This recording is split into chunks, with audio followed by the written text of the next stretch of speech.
Ça passe ou ça casse pour Emmanuel Macron. Les syndicats visent 1 million de manifestants aujourd'hui en France pour s'opposer à sa réforme des retraites. Sans doute la réforme la plus explosive entreprise par le président. Le gouvernement veut reporter l'âge légal à 64 ans. Il veut allonger la durée de cotisation. Et tout ça, ça ne passe tout simplement pas pour ces grévistes. Elle est injuste parce que déjà elle est injustifiée tout simplement parce qu'on nous annonce que c'est pour équilibrer le système des retraites et en fait il n'y a pas de problème financier à long terme. Elle est injuste parce qu'en fin de compte elle va toucher surtout les métiers les plus durs. Il y a des métiers comme infirmière, aide-soignante, les métiers de la petite enfance, les métiers qui sont très pénibles et aujourd'hui ces métiers-là, en fait on n'en tient pas compte dans cette réforme. On vit déjà cette précarité en étant étudiant et en fait on va continuer à la vivre jusqu'à la retraite. Donc ça nous paraît important de nous mobiliser dès maintenant, de descendre dans la rue, de ne pas reculer tant que le gouvernement ne recule pas et de continuer à lutter pour avoir un avenir meilleur et pour notre génération et pour les générations qui vont suivre. Vous voyez travailler encore, vous, à 63 ans, 62 ans? Non, j'espère être à la retraite et profiter de mes petits-enfants et de profiter de ma vie. Ah non merci, non, ça va pas, non, pas du tout. Surtout avec le manque de personnel au niveau, moi je parle au niveau des soignants, même si je suis animatrice.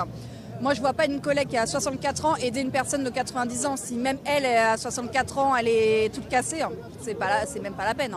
Si je peux me permettre, moi qui suis responsable des admissions en établissement pour personnes âgées, les personnes déposent des dossiers à partir de 59 ans, voire 60 ans. Donc c'est que déjà à partir de là, effectivement, la santé, elle ne suit plus et qu'on est plus à même, jusqu'à partir de 60 ans déjà, être en forme physique un peu diminuée déjà. Qu'est-ce que vous répondez justement au gouvernement qui vous dit il faut rééquilibrer ce régime des retraites? Au lieu d'être à Barcelone, profiter du soleil, qu'ils écoutent vraiment ce que les gens disent dans la rue.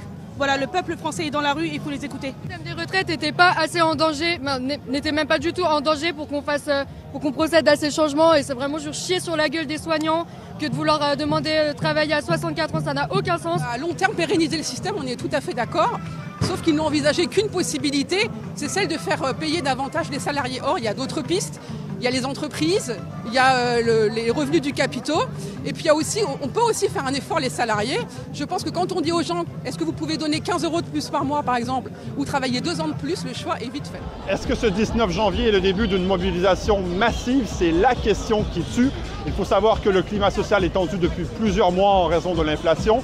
Selon tous les sondages aussi sur la question, les Français sont majoritairement opposés à cette réforme. Et puis enfin, il y a surtout aujourd'hui une union historique des syndicats. On n'avait pas vu ça depuis très longtemps en France. Je pense qu'on est au début d'une grosse mobilisation. Nous on voit, déjà il y a beaucoup de monde aujourd'hui, il y a beaucoup d'écoles qui sont fermées.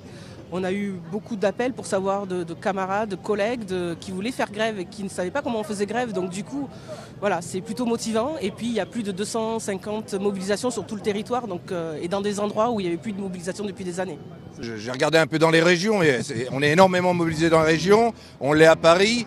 Voilà, il y a les retraites et il faut que le gouvernement fasse attention parce que avec cette réforme des retraites, en fait, plein de choses peuvent s'accumuler et on peut partir sur des revendications beaucoup plus larges. Et ça, je pense qu'on a du mal à chauffer, on a du mal à payer son plein d'essence. En fait, l'amalgame de toutes ces problématiques risque de faire exploser le pays. Vous avez vu, la colère, on la voit bien ici.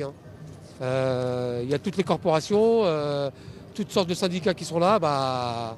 On est là avec eux et on rencontre beaucoup de gens et beaucoup de personnes qui n'ont rien à voir avec notre profession, mais qui sont là aussi, pour eux. Il y a la réforme des retraites, il y a aussi les problèmes de pouvoir d'achat. Il y a un peu un ras-le-bol général sur le fait qu'on ne nous écoute pas et qu'on n'entende pas les salariés de ce pays. Donc je pense que oui, c'est le début de quelque chose de très grand. On espère qu'elle va durer dans le temps parce qu'il faut vraiment faire reculer le gouvernement sur cette réforme.